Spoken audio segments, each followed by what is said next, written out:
Airtail AIS system into this softail here. We get rid of the CO2 kit that leaks and is a pogo stick when you ride the bike.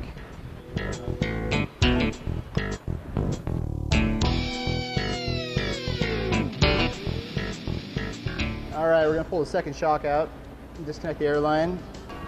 And that's it, we'll go ahead and put the new shocks in. Our Airtail system's comprised of two different shocks. You got the coil side and the air side. We're gonna start by putting the coil side in first. It's easiest if you raise and lower the rear tire to get the rear mounting bolt adjusted or actually aligned properly. And we're gonna need to adjust this guy a little bit. Raise the tire up a little bit. Line up the shock with the mount.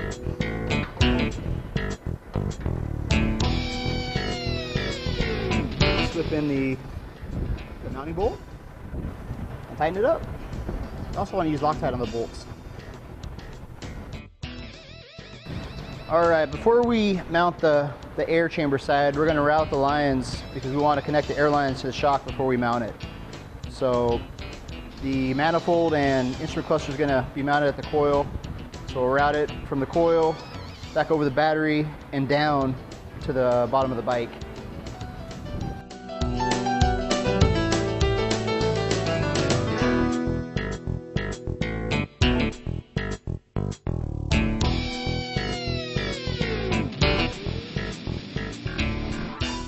We've got two separate chambers. We've got the bottoming control and the ride height chamber.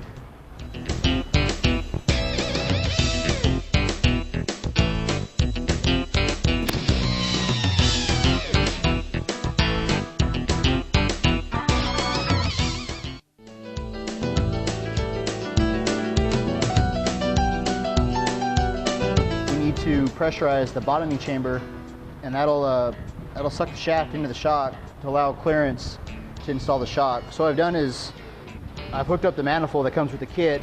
So I've hooked the manifold up to an air pump and we'll pressurize the bottoming chamber to suck in the shaft.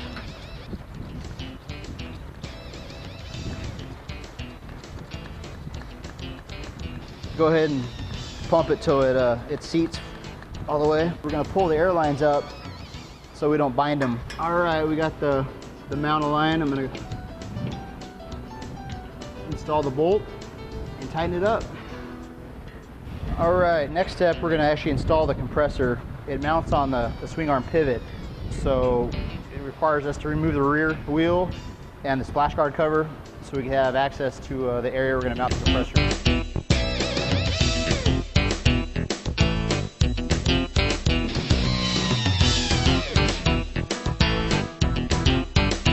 All right, we're mounting the compressor. The bracket actually on these 06 on the late model softails. You want to put a little Loctite on these mounting bolts as well.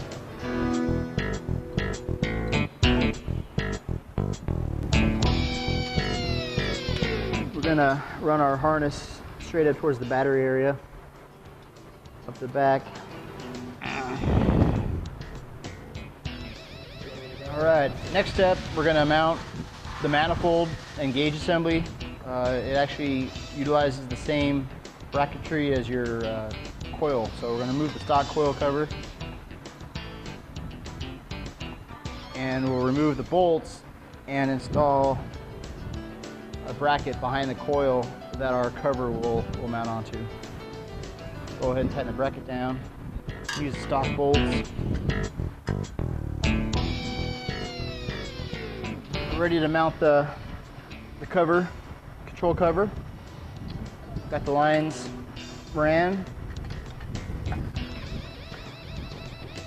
We're going to install our wiring, prefabbed battery cables, obviously negative and positive.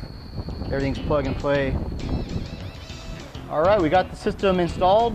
Next step is going to be getting the ride height set, bottoming control, and the actual ride height of the bike. Okay, our Airtail is actually a twin chamber design. We have ride height and we have bottoming control. The toggle switch, you can adjust the actual bottoming control or sag, and then once you get that dialed in, you can control the ride height, the altitude of the bike. The letdown switches, do the same thing. It lets air out of the bottoming control circuit or the ride height circuit. And we will fine tune the ride in just a bit.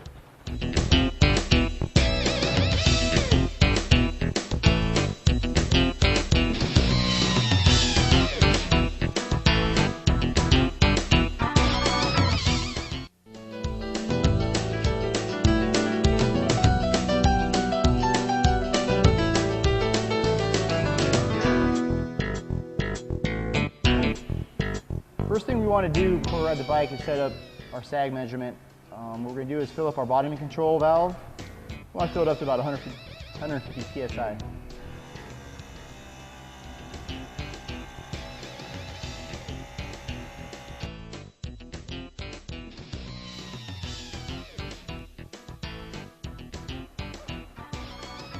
First thing we want to do is measure our ride height. What we do is we measure from the rear axle to a location on the fender or the fender brace area, and you want to write that number down.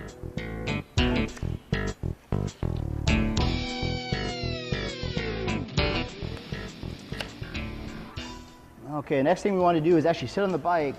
The bike should drop about 1 1/4 to 1.5 inches.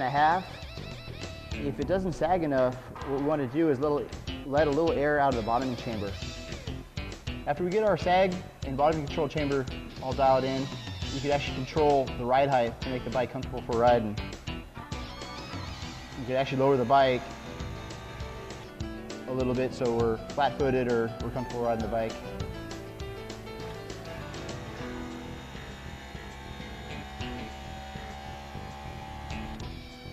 On this bike, we're actually able to get about 4 inches of drop. The gauge monitors system pressure. It is designed to leak down to 0 over time. This does not impact the pressure in the system. To check system pressure, simply toggle the switch.